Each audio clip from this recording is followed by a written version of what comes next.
நிர்மலா ரமேஷை ரொம்ப தீவிரமா லவ் பண்றாளாம். அவனை தான் கல்யாணம் பண்ணிக்கிறேன்னு ஒத்த கால நிக்கிறா. அன்னைக்கு பொண்ணு பார்க்குற அன்னைக்கு அவ வராம இருந்ததுக்கும் அதான் காரணம். அப்படியே சமாச்சாரம்.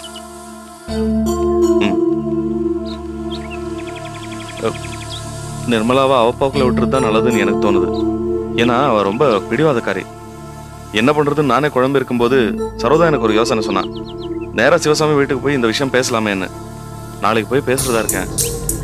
சூழ்நிலை எப்படி இருக்கும்போது நான் எப்படி அவருக்கு எதிராக நடந்துக்க முடியும்? இதை நீங்க தெளிவா சுந்தரத்திட்ட சொல்லிருக்கலாமே மாப்பிள்ள. என்னம்மா நீங்க? அவர் இப்ப இருந்த கோவத்துல இந்த விஷயத்த அவர்கிட்ட எப்படி சொல்ல முடியும்? நாளைக்கு ரமேஷ் வீட்டுல போய் பேசிட்டு அப்புறம் சொல்லலாம்னு இருக்கேன். மாப்பிள்ள, இந்த விஷயத்துல கூட என் மனசுல ஒண்ணு படுது, தயங்காம கேட்கலாமா?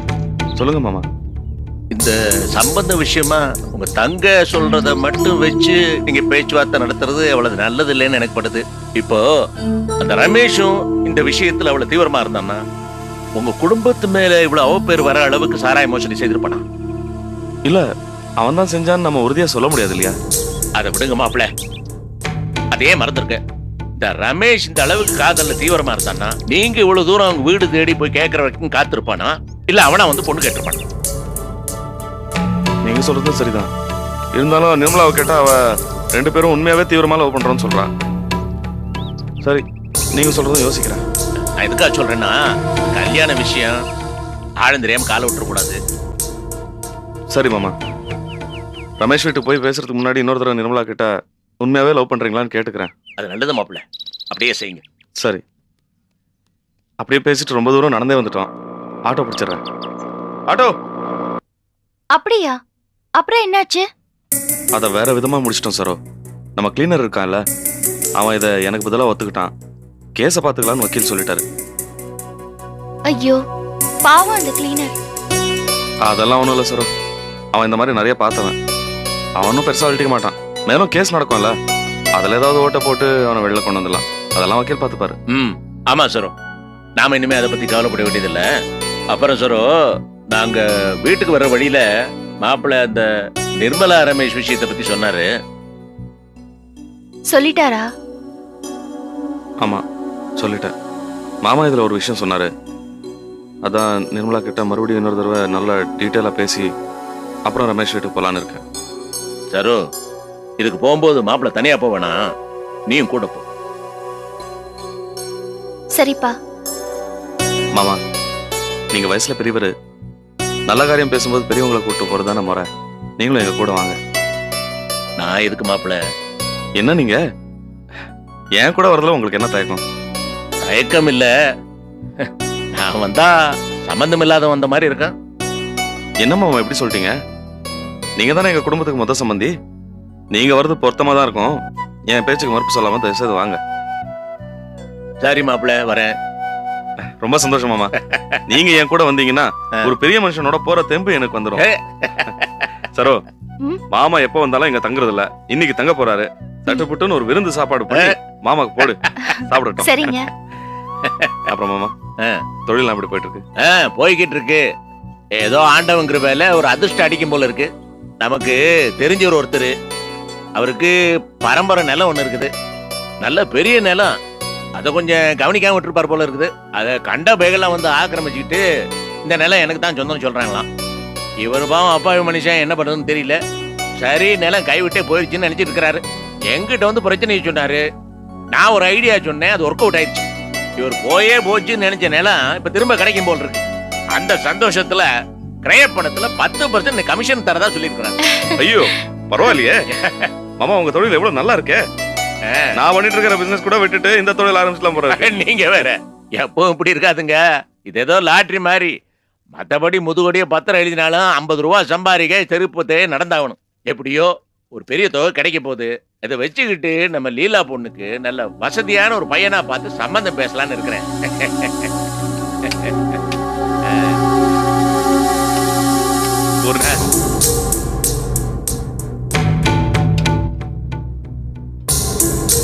சரோ, என்ன உங்க அப்பா இப்படி சொல்றாரு? செல்வத்தை பத்தி அவரு நினைக்கவே இல்லையா? அவரு மொத்தமாவே அவன் வேண்டாம் தீர்மானமே பண்ணியாச்சா? அப்பாவோட மனசுல என்ன இருக்குன்னு யாருக்கு தெரியும்? என்ன சரோ, செல்வம் நல்ல பையன். உங்க அப்பா முழுசா அவனை வேண்டாம்னு சொல்ற அளவுக்கு அவனும் மோசமானவன் இல்ல. அவர் மோசமானவர்னு இப்ப யார் சொன்னா? நீங்களாவே எதையோ நினைச்சுக்கிட்டு. பின்ன உங்க அப்பா எப்படி சொல்றாரு? இது பாருங்க, இந்த பேச்சு இப்ப எதுக்கு? நாளைக்கு தலைக்கு மேல இருக்கிற முதல் காரியம் நிர்மலாவோட கல்யாணம். முதல்ல அது நல்லபடியா முடியட்டும், அதுக்கப்புறமா இத பத்தி யோசிக்கலாம்.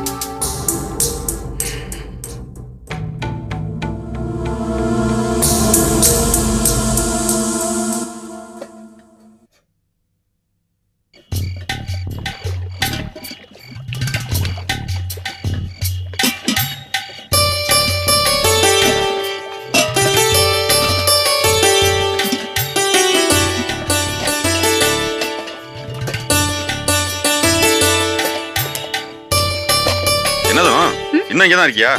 ஏமாமா? என்ன ஏமாமா? வீட்டுக்கு போனா வீடு பூட்டி இருக்கு, அதான் தேடி இங்க வந்தேன். வீட்டுக்கு போற ஐடியா இருக்கா இல்லையா? அங்க இருந்தா என்ன, இங்க இருந்தா என்ன?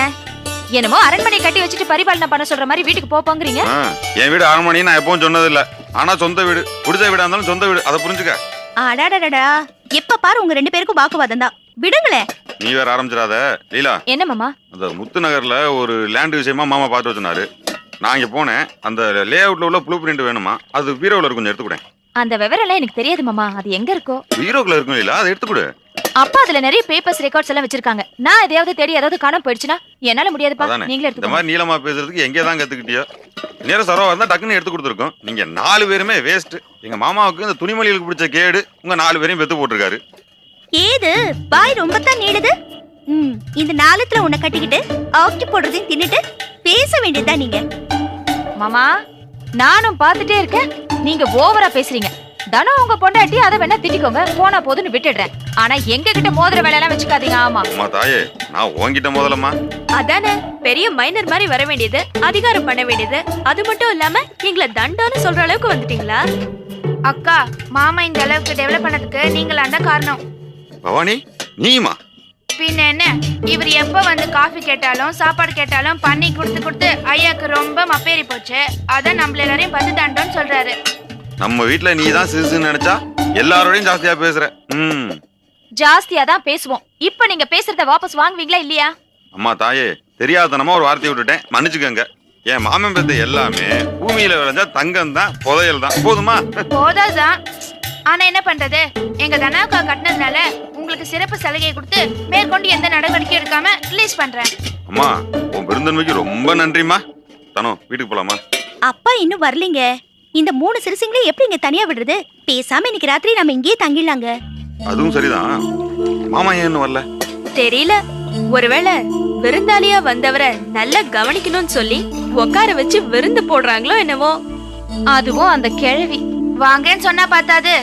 ஆமா, அப்பா சரோ வீட்டுக்கு போயிட்டு நொந்து போய் வர்றது தானே வழக்கம். என்னைக்கு சந்தோஷமா வந்திருக்காரு. அதுல நிம்மதியா அவர் திரும்பி வந்தா அதுவே பெரிய விஷயம். இதுல சம்மந்திக்கு அவங்க விருந்து வச்சிட்டாலும் அவங்க நமக்கு ஒத்து வரலையா? அந்த அளவோட நிப்பாட்டிக்கிறது தான் மரியாதை. அதை விட்டு அவங்கள பத்தி அதிகமா பேசுறது, குத்தி பேசுறது, இதெல்லாம் தப்பு. உங்க 4 பேரையும் விட்டா ஒரு ஆளை பத்தி நல்லா புரணி பேசி வேணாமா? வேணாம். நல்லா பேசுங்க. எனக்கு எதுக்கு பொல்லாப்பு? நல்லா பேசுங்க, ரொம்ப நல்லா பேசுங்க.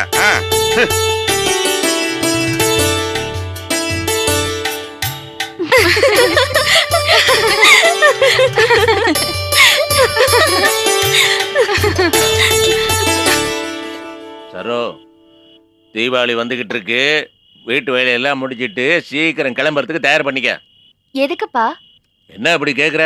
தலை தீபாவளிமா, ஊருக்கு போய் கொண்டாட வேணாம், அதான முறை. என்னம்மா, தலை தீபாவளின்னா சந்தோஷப்படுவாங்க, நீ ஒரு மாதிரி ஆயிட்ட? ஒண்ணு இல்லப்பா. ஒண்ணு இல்லைன்னு உன் வாய் தான் சொல்லுது. ஏதோ சங்கடம் இருக்குது, என்ன விஷயம்? ஏன்பா, ஏன் தீபாவளியை இங்க வந்து கொண்டாடக்கூடாது? என்னம்மா பைத்திய தன்மை கேட்டு இருக்கிற? தலை தீபாவளி இங்கே கொண்டாடுவாங்க, ஊர்ல வந்து கொண்டாடணுமா? உன்னை விட்டுட்டு நான் ஊர் பக்கம் போக முடியாது. அத்தனை பேரும் பிடிச்சுக்குவான். மகளையும் மறுமனையும் அங்க விட்டுட்டு நீ இங்க என்ன பண்றேன்னு ஏன் இப்படி கேட்டு இருக்கிற? இல்ல, தீபாவளி நேரம் மார்க்கெட்ல நல்ல வியாபாரம் நடக்கும். கடை இப்பதானே திறந்திருக்கும். கஸ்டமர்ஸ் எல்லாம் கைவிட்டு போக கூடாது இல்ல? அட நீ என்னமா வியாபாரம் வியாபாரம் தானே தான் வருது. தலை தீபாவளி வாழ்க்கையில ஒரு வாட்டி தானே வருது. ஏன் இப்படி எல்லாம் பேசிட்டு இருக்கிற? நான் வேணா மாப்பிள்ளைய கேட்டு பார்க்கணுமா? அவர் ஒத்துக்குவாரு. என்ன யோசிக்கிற? ஒண்ணு இல்லப்பா. அவர் வந்து நானே கேட்கவா? அப்பா, நான் பேசிக்கிறேன், நான் பேசுறேன். சரி, நீ ஏன் பேசு. ம், நீங்க போய் படுங்கப்பா. ஆகட்டும் ஆகட்டும், கொஞ்சம் காலார நடந்துட்டு வரேன். வாங்க வாங்க. என்ன சரோ, உங்க அப்பா ஏதோ சொல்ல வராரு, நீ தடுக்கிற. என்ன விஷயம்? ம்? ஒண்ணு இல்ல, தலை தீபாவளிய எங்க வீட்டுல தான் கொண்டாடணும்னு அப்பா கூப்பிடுறாரு. ஆமா, அது எதுக்கு தடுக்கிற? கூப்பிட்டா கிளம்பி போக வேண்டியதானே? நிஜமாவா? ஆமா, ஏன் மாமா கிட்ட இருந்து ஏதோ வரமாட்டேன்னு சொல்லிட்டியா? நாங்க அவசியமா வரணுமான்னு கேட்டேன். அவர் கண்டிப்பா வரணும்னு சொன்னாரு. ஏன் அப்படி கேட்ட? நீங்க ஒத்துப்பீங்களோ இல்லையோன்னு எனக்கு சந்தேகம். ஏன்? மறந்துட்டீங்களா? நீங்க தானே சொன்னீங்க நீங்களும் நானும் சேர்ந்து அந்த வீட்டுக்கு எப்பவுமே போவே கூடாதுன்னு. கிட்டத்தட்ட சபதம் பேசின மாதிரி தானே பேசுனீங்க. அட லூசு, நீ அதை இன்னும் சீரியஸாவே நினைச்சிட்டு இருக்கியா? நான் ஏதோ கோவத்துல சொல்லிட்டேன், ஆனா நான் அதை மறந்துட்டேன். நிஜமாவா சொல்றீங்க? ஆமா, எனக்கு ரொம்ப சந்தோஷமா இருக்குங்க. அந்த விஷயத்த மறந்துட்டேன். ஆனா போஸோட இருக்கிற பிரச்சனைய நான் மறக்கவே இல்லை. நல்லா கேட்டுக்கோ, உங்க ஊருக்கு போறோம், தீபாவளி கொண்டாடுறோம், எல்லாம் சரி. ஆனா போஸ் கிட்டயோ தனத்துக்கிட்டயோ நீ எந்த பேச்சும் வச்சக்கூடாது. என்னங்க இப்படி சொல்றீங்க? ஆமா சரோ, அந்த போஸ் பையன் பேசினதெல்லாம் நான் மறக்கவும் இல்லை, மன்னிக்கவும் இல்லை. மறந்துடாத, பேசக்கூடாது அவங்களோட.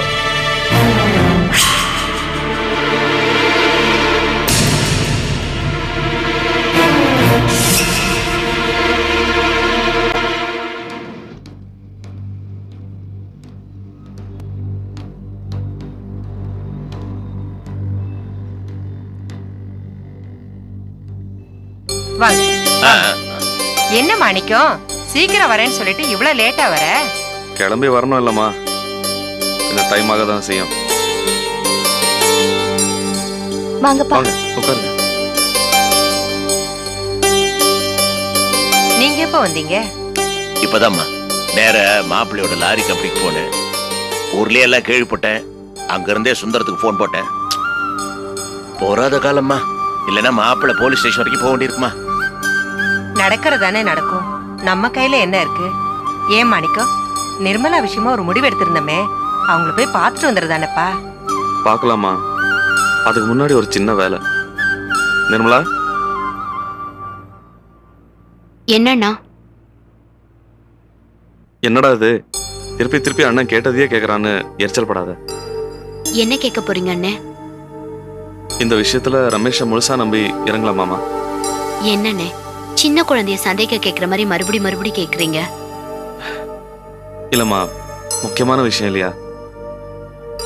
ரமேஷ் பண்ண எல்லாத்தையும் யோசிச்சு பார்த்தேன். கடை துறக்கிற அன்னைக்கு ஆளுங்களை விட்டு கலாட்டா பண்ணி அவனுக்கு என் மேல அந்த அளவுக்கு விரோதம் இருக்கு.